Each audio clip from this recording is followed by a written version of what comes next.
So now I'm going to find the central limit theorem.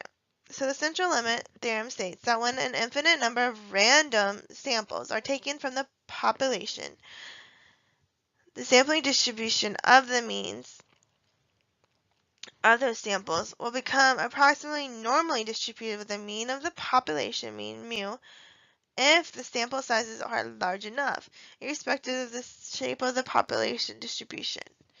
Also, the standard error decreases as the sample size increases. So what is large enough?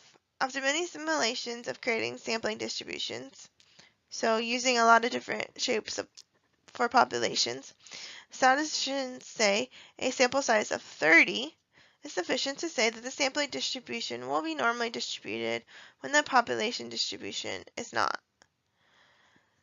So there's some key things on here. So for the central limit theorem to be really true, we need a random sample. And if we have a sample size of at least 30 or more, then the sampling distribution will be normally distributed with the mean of the population mean. And as our sample size increases, the standard error decreases. But what happens if we already have a normal distribution? So our population distribution is normally distributed. So it doesn't matter. We're going to have a normal distribution for our sampling distribution no matter what.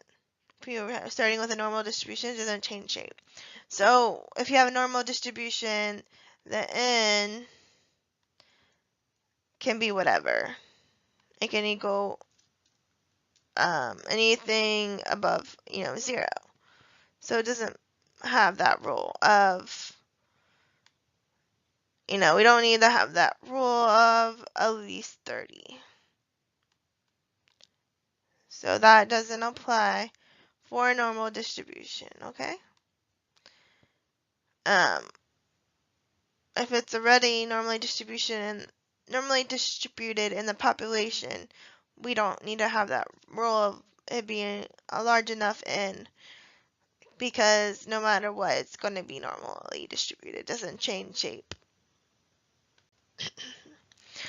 So when does the central limit theorem hold true? So first, we need to have either a sample size of at least 30, or the population distribution is already normally distributed. So either one or both of these need to be true. And then 2, we need to have random selection. So remember, random selection means that each person is equally likely to be chosen.